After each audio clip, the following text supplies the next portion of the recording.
Warner's warning. Let's play hardball.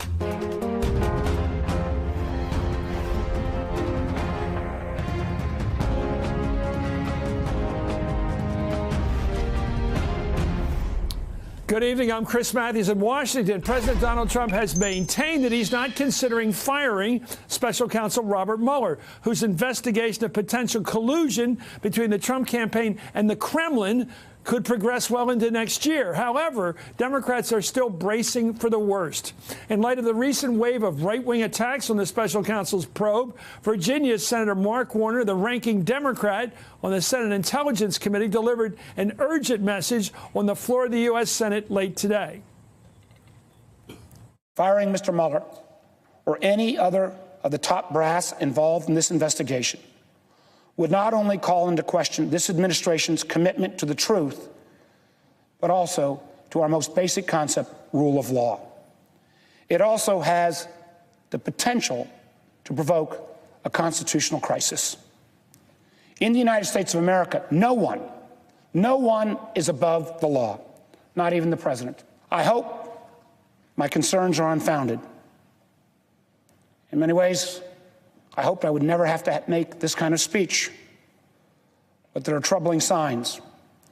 It is critical that all of us, as elected officials and as citizens, speak up against these threats now, before it's too late. Well, I ended the show on Monday night by saying it would be moderate Democrats like Warner of Virginia and good Republicans like Richard Burr, the Republican chairman of the Intelligence Committee, who will save this republic. Senator Warner further warned that such a move by the president would represent an abuse of power and urged his colleagues to hold the president accountable. Congress must make clear to the president that firing the special counsel or interfering with his investigation by issuing pardons of essential witnesses is unacceptable and would have immediate and significant consequences.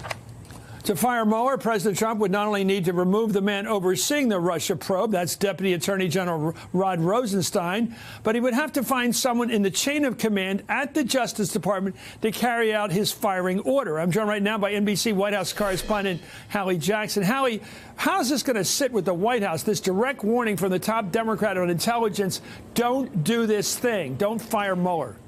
Right, especially given how vocal Senator Warner was about it and how public he was about it, alluding to it really up until the moment of that speech. Here's the deal, right? There are folks I know who are close to the president, folks who are talking a lot with this White House, who know what a bad idea it would be for the president to actually do this, to go through and set a directive or figure out a way to get Bob Mueller off the job. There is a real understanding of the political fallout that would have, right? There's an understanding of what would happen over on the Hill, just down Pennsylvania Avenue, with members of the president's own party. So there are those forces that are acting almost as a brake in this instance. You point out rightly that the president has said repeatedly now that he has no plans to fire Bob Mueller, isn't considering firing the special counsel.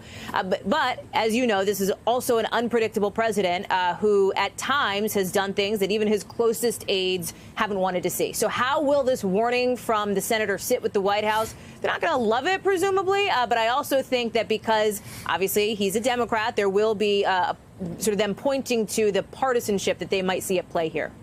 Well, thank you so much, Hallie Jackson at the White House. I'm joined right now by Senator Richard Blumenthal, Democrat of Connecticut, Ken Delaney, an investigative reporter with NBC News, and Paul Butler. He's a former federal prosecutor, of course, and an MSNBC legal scholar, I must say. Thank you. I love having you on. Let me go to Senator Blumenthal. You're watching this from the Senate, and what's Trump up to? I'm hearing from Jackie Spears in the House of Representatives, rumors, du jour, if you will, that Trump still has an itchy trigger finger, and he has to protect Jared Kushner, his son-in-law.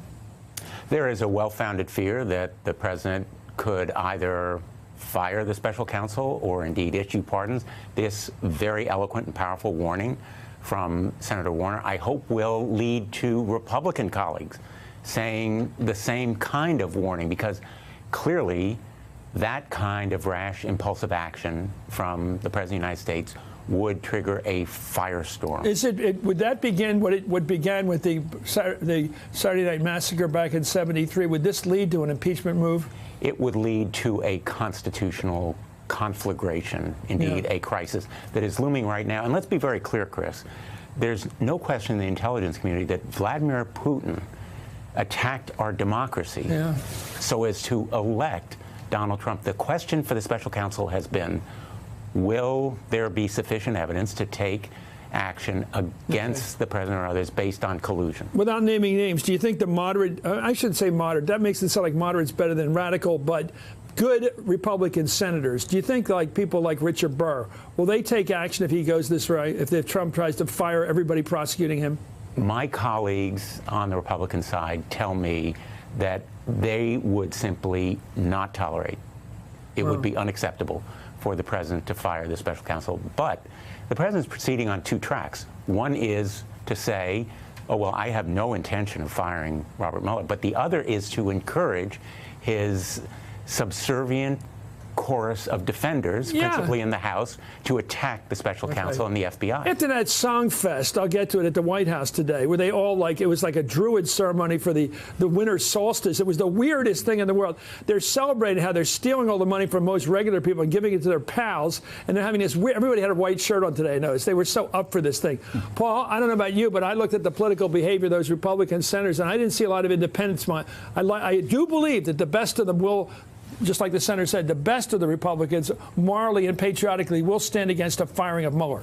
Right. So it's only a constitutional crisis if the good senator can't convince his Republican colleagues to rise to the occasion. The remedy is in the Constitution. If the president obstructs justice by firing Robert Mueller, he should be impeached. That much is clear. We should also note that there's no direct route that Trump has to firing Mueller. Somebody give me the route. So he'd have to go through the Attorney General, who's recused, so that steps it down to the Deputy Attorney General, Rod Rosenstein. So Rod Rosenstein has pretty much telegraphed, if Trump asks him to fire Mueller, he's out. He's going to quit. But does he have to fire Sessions, his buddy? No, he actually wouldn't, Alabama? because Sessions is already recused. Okay. So if he fires Rosenstein, then it goes down to the Deputy Attorney General. We have a classic Saturday Night Massacre. So he has to find somebody willing to kneel before him and fire the special counsel. Anyway, let's go ahead. The Washington Post yesterday reported the president approves of the recent attacks that his allies have leveled against Mueller. A White House advisor said the president has enjoyed these attacks. In recent weeks, he has spoken to a number of Fox News hosts, Republican lawmakers, and others who have castigated Mueller's team. Trump's defenders have alleged there's a Democratic bias among members of the special counsel's team, as well as inside the FBI and the Justice Department. Let's take a look at some of these attacks. I think it's safe to say we now know that we have the most corrupt FBI, the most corrupt Justice Department in our country's history. This bias is like an infection. It's like an incurable cancer that's inoperable, and we've got to end this Mueller probe. The only thing that remains is whether we have the fortitude to not just fire these people immediately, but to take them out in cuffs. We're looking at this and we're seeing more and more that this is an attack on the presidency at levels we've never seen before. We may now have proof the investigation was weaponized to destroy his presidency for partisan political purposes and to disenfranchise millions of American voters. Now, if that's true, we have a coup on our hands in America. The fix was in against Donald Trump from the beginning. They're talking like the candidate Trump did back in the campaign about the hecklers in the audience. Take them out, beat them up, whatever. Now the president's son, Donald Trump Jr., is also suggesting the investigation is part of a, catch this, rigged system. More third world talk. According to Newsweek, Donald Trump Jr. told an audience of young conservatives, quote, there is and there are people at the highest levels of government that don't want to let America be America. My father talked about a rigged system throughout the campaign, and you're seeing it. Ken, give us a sense of this and how you see the lay of the land right now. You're getting a stern warning today on the Senate floor. A very serious guy out there, Mark Warner. He's no lefty that makes radical charges because he represents a radical or a liberal district. He represents Virginia, and it's a moderate state. And then he comes out there, and it sounded to me like history today, that this is laying down the card for the president. Don't you dare. I agree with you, Chris, but going back to what you just played, this is really a struggle for the soul of the Republican Party, because you had Rod Rosenstein, a good Republican from Maryland, up there on the Hill last week explaining that he saw nothing improper in the Robert Mueller investigation, that Robert Mueller, a Republican himself, a decorated Vietnam War veteran, was operating within the bounds of the rules and his mandate. And then you saw Chris Christie on our air yesterday, the former governor of New Jersey, another Republican, a Trump supporter, echoing that, saying, look, you know, Mueller may have made some mistakes. He may have hired some people who contributed to Hillary Clinton, which Christie doesn't like. But he is an honorable man doing honorable work. That's one view. Then you have this other view that you just played there, all these Republicans and Fox News talking about a coup and accusing Mueller with no evidence, by the way, no basis, in fact, of doing something improper. And Trump seems to be encouraging it, even though he's saying, you know, he's not going to fire Mueller. And to be clear, he can't fire Mueller. As Paul was saying, only right now Rod Rosenstein can do that, and Rosenstein has said pretty clearly he wouldn't. And, you know, there are Justice Department rules that say you can fire a special counsel for specific reasons: conflict of interest, dereliction of duty, misconduct, not just on a whim. He's not an at-will employee here. So for him to do that, if Rosenstein doesn't do it, the person who would take Rosenstein's place would be Rachel Brand, the number 3 at the Justice Department, who is a partisan Republican. But it remains to be seen whether we're going to have a Saturday Night Massacre kind of situation. But that's what it would take, Chris. But the thing is, Senator, the president seems to think that the prosecutor who's prosecuting him serves at his pleasure. That's an imperial notion. It is an imperial and totally fictitious notion. But in the meantime, Chris, the tableau of deception that you've just played is accompanied by Republican colleagues in the House doing the same thing, attacking the Mueller investigation, and it is designed to discredit, to poison the well, to sabotage the investigation by discouraging witnesses from cooperating, from impugning the integrity of the FBI. Think of it for a moment. Our premier law enforcement institution with dedicated men and women who put their lives on the line, risk those lives every day, and they're being challenged by the like of what we've seen here. I wonder if this isn't poisoning the jury pool, because if what you say happens and there's a constitutional crisis, it's like Trump every day and his minions are putting out the word, don't trust the justice system no matter what they discover. So sometime next summer, he comes through with his, in effect, an indictment of the president, perhaps, and the people around him. Oh, well, we knew this was coming. Trump's own Justice Department, that he selected all the high-level officials. So 2 things. The FBI remains the world's best law enforcement agency, and they're not above criticism. I have concerns about what Comey said about Hillary Clinton, the email scandal. I don't like the issues about them investigating the Black Lives Matters movement. It's just that this particular critique is misguided.